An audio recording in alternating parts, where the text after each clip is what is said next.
Okay, today I am going to work on replanting one of my favorite plants who tends to hate me, my Calathea Zebrina. I call her my problem child. And as you can see, she's not doing very well. She has some yellowing leaves on the edges, very crispy yellowing leaves, and she just is really unhappy. I have tried a few different places in the house for her, a few different things, and she's just not doing very well. So I'm going to try repotting her in a different soil type to see if that helps. And we're going to do a little experiment. So I started off by bringing out a couple of different soil types here. I'm going to do a mix before I get her out of her pot. This is my handy potting mat that I use. Brought a couple of tools with me too. I use these all the time and I really, really love them. So let's get going. Let's get some mix out. I have some perlite here. I have a tropical soil. Not my favorite mix to use, but it is what I have on hand right now. And then I also have some cocoa core fiber that I use as an orchid mix sometimes, but I use it as a soil remediation for plants that need a little bit of extra breathing room, a little bit more drainage. All right, let's get our hands dirty.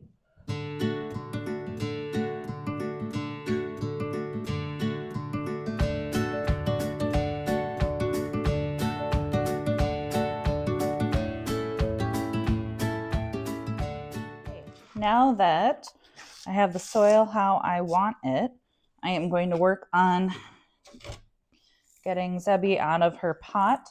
I like to use this little tool here to kind of work my way around the edge just to loosen everything up and try not to damage any of the roots.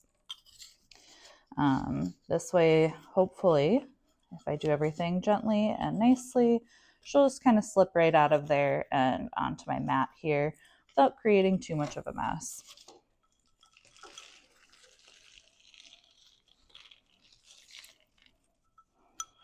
And we can also hopefully see what's been going on in here that's making her unhappy.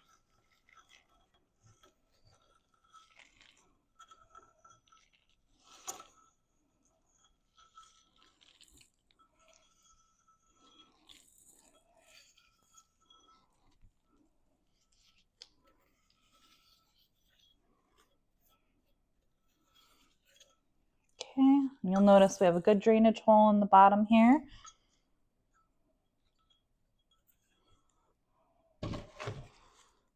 Looks like she has a good set of roots.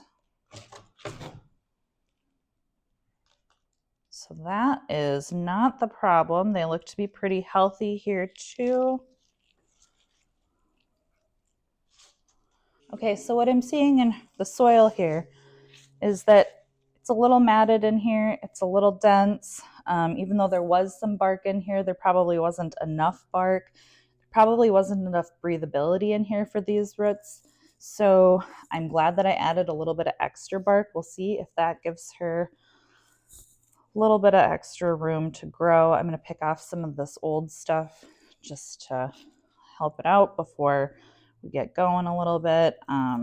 At this time, I'm not going to trim off some of these old leaves, but that's going to come pretty soon here, I think. Feeling around, everything feels pretty firm, pretty secure. If it felt mushy, I would also trim that part off. But for right now, we are just going to pot it back up, get things going again. So I like to fill it up, a good portion of the way, get the roots nicely settled in there, kind of hold the plant up a little bit here, and then continue to fill around loosely so that everything can shake into place nicely.